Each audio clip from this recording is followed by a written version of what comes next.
This channel does not promote any violent, harmful, or illegal activities. All content provided by this channel is meant for an educational purpose only. MDH chana masala এখন ছোলা হোক বা বরবটি দানা, সাদা চানা হোক বা কালো, সব রান্নাই হবে অসাধারণ। টিভি 9 বাংলায় স্বাগত। হটস্পট নিয়ে আপনাদের সঙ্গে রয়েছে আমি শর্মিষ্ঠা। আচ্ছা, 26-এর ভোটের ভবিষ্যৎটা ঠিক কি রকম বলুন তো? মানে কমিশন বলছে এসআইআর করতে হবে, রাজ্য বলছে না আমরা এসআইআর করতে প্রস্তুত নয়, কমিশন বলছে না ভোটার তালিকায় প্রচুর ভুয়ো ভোটার রয়েছে। তাহলে এই যদি চলতে থাকে তাহলে রাজ্যে কি ভোটটা সঠিক সময়ে হবে, না এই ক্ষেত্রেও এই বিষয়টা কোথাও আদালত পর্যন্ত গড়াবে? এই প্রশ্নের উত্তর খোঁজার জন্য আজকের হটস্পট আপনাদেরকে দেখতে হবে। যাই হোক, আজকে হটস্পটে 3টে ইস্যুর সঙ্গে আপনাদের পরিচয় করে দিয়ে আজকে হটস্পটে কোন কোন বিষয়ের দিকে আমরা ভীষণভাবে নজর রাখছি।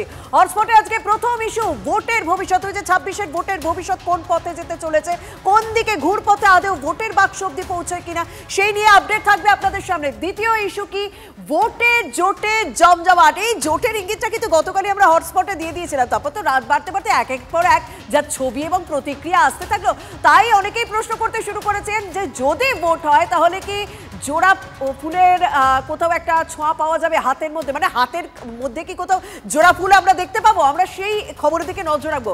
ভালো ভাষা, ভাষা আন্দোলন তো চলছে, বাংলা ভাষাকে বাঁচানোর চেষ্টা চলছে এবং সেই ভাষা আন্দোলনের সঙ্গে সঙ্গে অনেক মনীষীদের নাম জড়িয়ে যাচ্ছে। তবে সেই ভাষা কি সঠিকভাবে ব্যবহার করা হচ্ছে? মানে রাজ্যের শাসক দলের অনেকের মুখেই ভাষা সন্ত্রাস দেখা যাচ্ছে। আপনাদের সামনে সেই ইস্যু তুলে ধরবো, তবে সবার আগে ভোটের ভবিষ্যতের দিকে নজর। ভোট এলো, বুথ খোলো, জনগণ উঠোরে, ওই ডাকে কমিশনে ভোট দিতে ছোটরে।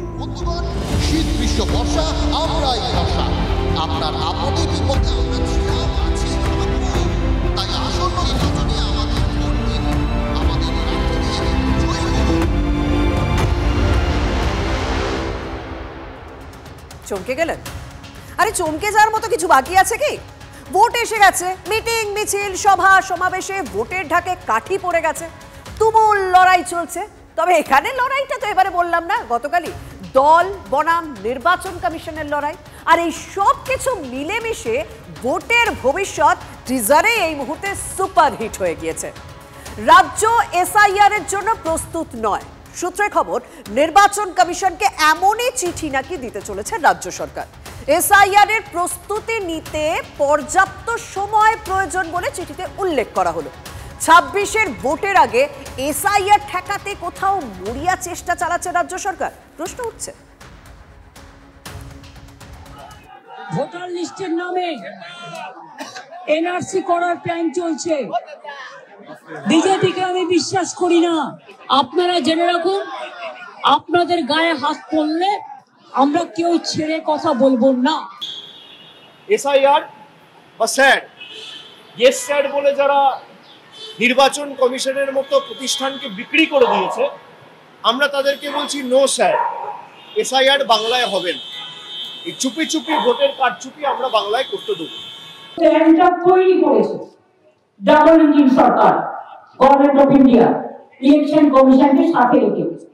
আমরা এটা মানবো না, আমরা এটা সইব না, আমরা এটা মানছি না। আমার গণতন্ত্রকে হত্যা করা, সেই হত্যা আমি করতে দেব না। আমার দল করতে দেবে না, মমতা ব্যানার্জি বেঁচে আছেন, উনি করতে দেবেন। আর এসআইআর নিয়ে মানে বিশেষ নিবিড় সংশোধন ভোটার তালিকা, তা নিয়ে শুরু থেকে তো কম লড়াই হয়নি। বিহারের পর নাকি নির্বাচন কমিশন এই রাজ্যের পথে।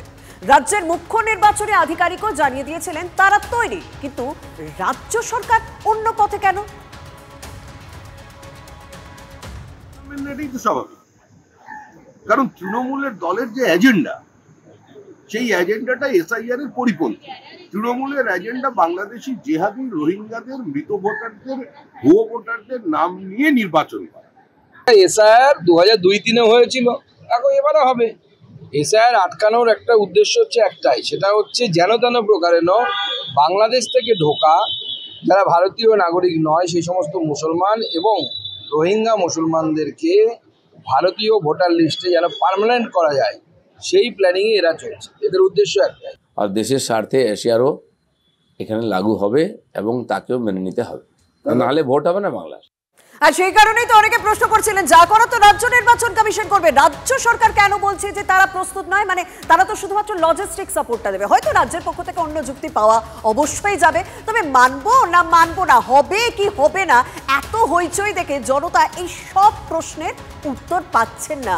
সাসপেন্স বাড়ছে, ভোটের ভবিষ্যৎ সাসপেন্স থ্রিলার বলে কথা। কার ক্ষমতা কত, মানে প্রাক্তন মুখ্য নির্বাচনী আধিকারিক জহর সরকারের কাছে এই পরিস্থিতিতে আমরা একটা প্রশ্ন রেখেছিলাম যে যদি এরকম পরিস্থিতি চলতে থাকে তাহলে আমাদের রাজ্যে ভোটের ভবিষ্যৎ কোন পথে যেতে চলেছে, কি বলছেন তিনি, শুনুন তো। কমিশনের কাছে কিন্তু সংবিধান অনুযায়ী ক্ষমতা আছে। ক্ষমতাটা কি? ক্ষমতাটা এই যে তারা ঠিক করবে, তারা নির্ধারণ করবে যে ইলেকশন করা যায় কি না। সেশন সাহেব আগে খুব এটা ব্যবহার করতেন, কথায় কথায় বলতেন আমি নির্বাচন করার যোগ্য মনে করি না রাজ্যকে। অতএব তখন রাজনৈতিক দলেরা সব ব্যাকফুটে চলে যেত, নিয়ে বলতো হ্যাঁ আপনি কি বলছেন বলুন আমরা মেনে নিচ্ছি। এই একটা পেছনে ক্ষমতা রয়েছে। অতএব মানব না সরাসরি বলাটা বোধহয় উচিত না। কি উচিত কি অনুচিত তা আপনাদের কাছে শোনালাম, কিন্তু শেষ পর্যন্ত এই লড়াই কোন খাতে বইছে দেখো। কিন্তু ওই যে 4 অফিসার, রাজ্য সরকারের 4 অফিসারের বিরুদ্ধে পদক্ষেপের নির্দেশ দিয়েছে নির্বাচন কমিশন। ফের কমিশন নবান্ন সংঘাত দেখা গিয়েছে। 2 ইআরও ও 2 AEROর বিরুদ্ধে এখন কেন পদক্ষেপ নয়, এখন কেন নির্দেশ কার্যকর হয়নি জানতে মুখ্য সচিবকে চিঠি দিয়ে কমিশন এই প্রশ্নের উত্তর জানতে চেয়েছে। কিন্তু এই লড়াই যদি চলতে থাকে তাহলে ভোটের ভবিষ্যৎ কি বিষবাও জলে যেতে পারে? বিষয়টা গড়াতে পারে আইন আদালতেও, বিষয়টা একেবারে আস্তে আস্তে প্রকাশ্যে আসবে। তবে একটা বিষয় গত কয়েকদিনের কর্মকাণ্ডে পরিষ্কার, সব পক্ষই একাধিক প্ল্যান রেডি করে এগোচ্ছে, অর্থাৎ রাজনৈতিক দল তারা তাদের মতো প্রস্তুতি নিচ্ছে। ওই যে কালই একটা জোটের ইঙ্গিত দিয়েছিলাম, রাত পেরোতেই জোটের জমি বেশ শক্ত মনে হচ্ছে। 26-এর ভোটে হাতে ফুল বা ফুলে হাত দেখা যাবে, দিল্লিতে তো তেমনই হাওয়া। এসআইআর বা ভাষা নিয়ে তৃণমূলের লড়াইয়ের পাশে কংগ্রেস, রাহুল গান্ধীর নৈশভোজেও স্ট্র্যাটেজিক পার্টনারশিপের ছবি আমরা দেখলাম। আর অভিষেক বন্দ্যোপাধ্যায় তিনি কি বলছেন? অভিষেক বন্দ্যোপাধ্যায় দিল্লি থেকে রাজ্যে এসে বলছেন ওরা 2 পা এগোলে আমরা 4 পা এগোবো। 26-এ কি তাহলে কদম কদম বাড়ায় যা? আমাদের অবস্থান খুব স্পষ্ট, তৃণমূলের জন্য যদি কেউ 1 পা হাঁটে তৃণমূল তার জন্য 1 পা হাঁটে, কিন্তু আমাদের প্রায়োরিটি হচ্ছে বেঙ্গল। আমাদের সমর্থনে যারা আমাদের জন্য 1 পা হেঁটেছে আমরা তাদের জন্য হাঁটবো। আমাদের কোনো ইগো নেই কারোর সাথে। আমরা সবাই মিলে ঐক্যবদ্ধ হয়ে বিজেপির এই একনায়কতন্ত্রের বিরুদ্ধে লড়ছি। শূন্যর সঙ্গে শূন্যের যোগফলও শূন্য, শূন্যকে শূন্য দিয়ে গুণ করলে তার ফলও শূন্য। কংগ্রেসের যেটুকু অবস্থা আছে এখন, যদিও একটা প্যারাসাইট আঞ্চলিক দলকে ধরে বেঁচে আছে, ওখানে যদি ধরতে যায় ও তৃণমূলও ডুববে, কংগ্রেসও ডুববে। যে ভোটার লিস্টে বাংলাদেশি যারা অনুপ্রবেশকারী যাদের নাম ঢুকে গেছে তাদের নামকে যেন বাদ দেয়া না হয়, ভারতবর্ষের ডেমোগ্রাফিকে যেন পরিবর্তন করা হয়, এই হচ্ছে মূল উদ্দেশ্য। তাছাড়া ওদের কোনো উদ্দেশ্য নেই। দেখুন গুগল ম্যাপে আমি একটা জিনিস দেখছিলাম, মানে বিষয়টা যে কলকাতা থেকে দিল্লির দূরত্বটা কত। হ্যাঁ, যদি বিমান ক্ষেত্রে দেখা যায় তাহলে ঘন্টা 2-এর পথ। সেই কারণে এই পথ পেরোতে কি একটু টাফ হচ্ছে, মানে দিল্লিতে যে হাওয়া হচ্ছে জোটের হাওয়া, সেটা কি কলকাতায় পৌঁছতে একটু সময় লাগছে? কারণ এটা প্রদেশ কংগ্রেস নেতৃত্বের বক্তব্য শুনে আপনাদের কাছে পরিষ্কার হবে। পশ্চিমবাংলার রাজনৈতিক প্রেক্ষাপটে কংগ্রেস 294টা বিধানসভায় একক শক্তিতে হাত প্রতীক নিয়ে লড়াই করবে। কংগ্রেসের প্রত্যেকটি কেন্দ্রে প্রতিদ্বন্দ্বিতা করা উচিত এবং কংগ্রেসের জয়লাভ করলে তবেই সত্যিকারের বাংলার উন্নয়ন ঘটবে। দেখুন, বর্তমান প্রদেশ কংগ্রেসের সভাপতি একটু নরমপন্থী বলেই জানতাম, কিন্তু জোট প্রসঙ্গে তিনি তো আবার চরমপন্থী দেখছি। আরও একজনের কথা এই প্রসঙ্গে না শুনলেই নয়, ওই যে অধীর চৌধুরী, তিনি কি বলছেন? চাপে পড়ে বিড়াল এখন গাছে উঠছে, ঠেলায় পড়ে বিড়াল গাছ ওঠে না। দিদি এখন ঠেলায় পড়ে গাছ উঠছে, কংগ্রেসের গাছ ওঠার চেষ্টা করছে। আমি এখনো সিপিএম এর সঙ্গে জোট করার পক্ষপাতী দৃঢ়তার সঙ্গে বলছি, আমাকে যদি ব্যক্তিগত জিজ্ঞেস করা। শুনলেন, বামেদের সঙ্গে আমি জোট করতে প্রস্তুত, ব্যক্তিগত মতামত অধীর চৌধুরী। আর হবে নাই বা কেন বলুন তো? বামেদের সঙ্গে নিয়েই তো লড়াই করেছিলেন সাগরদিঘি বাই ইলেকশনে, অন্তত একটা আসন তো জিতেছিলেন। পরে অবশ্য সেই বাইরন বিশ্বাস আর তৃণমূলে নাম লেখান, সেটা আলাদা ব্যাপার। এখন প্রশ্ন, কেন্দ্রীয় নেতারা মানে রাহুল প্রিয়াঙ্কারা কার দিকে হাত বাড়িয়ে দেবে, সেটাই সব থেকে বড় প্রশ্ন। তবে আমাকে এই মুহূর্তে আরো একটা ইস্যুর দিকে নজর রাখতে হবে এবং রবীন্দ্রনাথ ঠাকুরের একটা কবিতার লাইন আপনাদেরকে বলতেই হবে।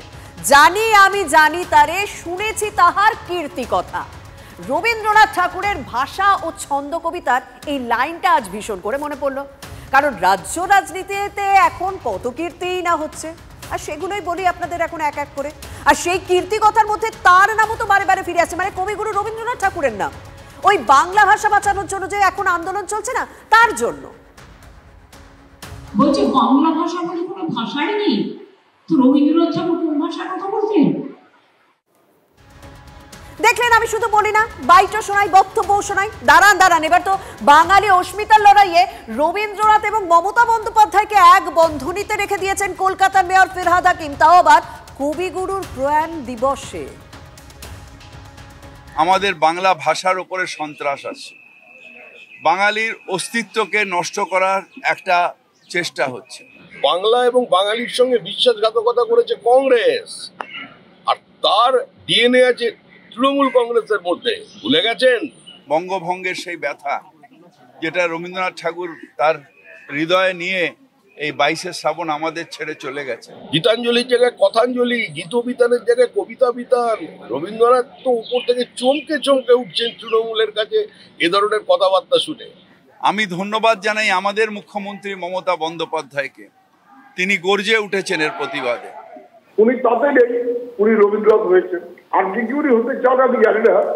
সেই দিন এর বিরুদ্ধে রাস্তায় নেমেছিলেন রবীন্দ্রনাথ ঠাকুর, আজকে রাস্তায় নেমেছেন আমাদের মুখ্যমন্ত্রী মমতা বন্দ্যোপাধ্যায়। 300 বছর পরে ওনার নামে মন্দির হবে, উনি পূজিত হবে। বাঙালি অশিক্ষিত নয়, মূর্খ নয়, ইতিহাস বিস্মৃত নয়, এটা তৃণমূলকে মনে রাখতে হবে।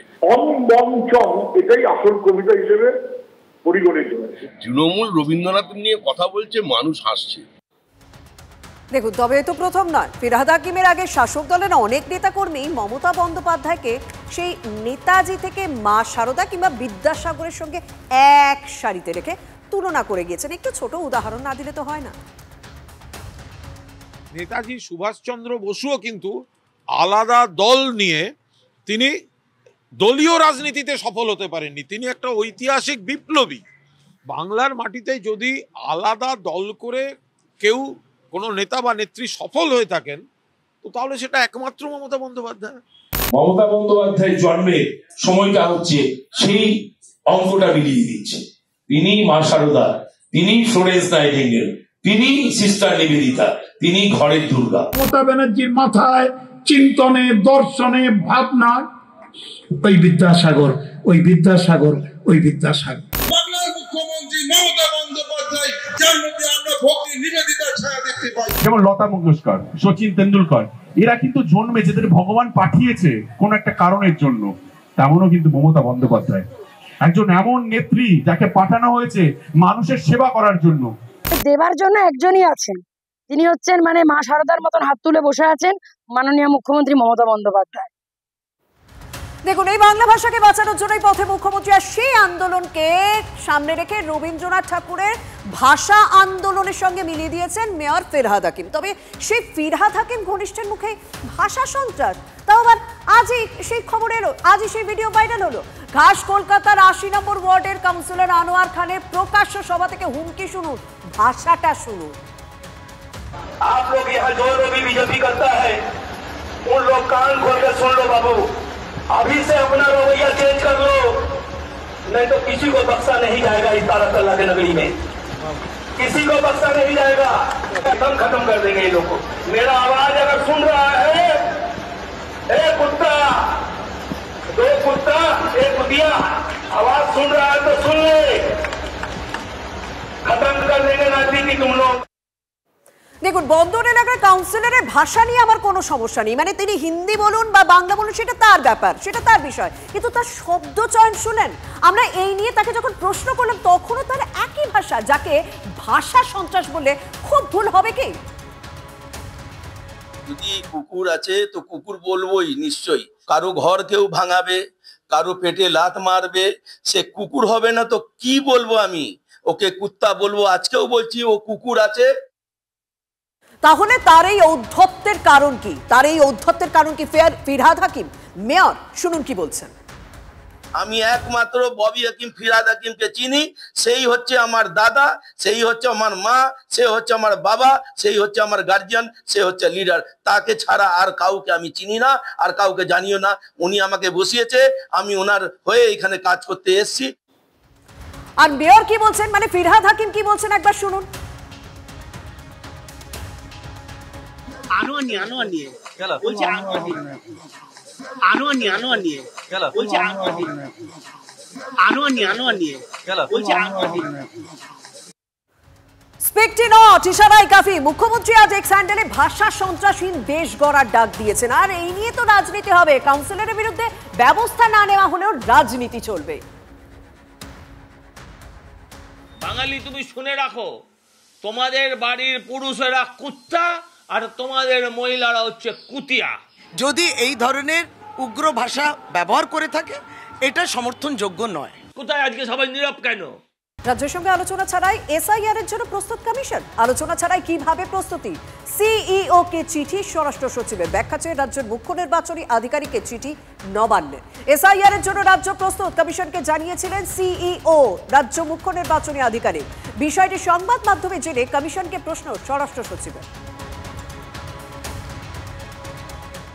যদি এমডিএচ কিচেন কিং কিচেনে থাকে তো আমরা যা ইচ্ছে তৈরি করতে পারি। বেগুনের ভর্তা, আলু কপি, ভিন্ডি মশলা, আরো অনেক কিছু। MDH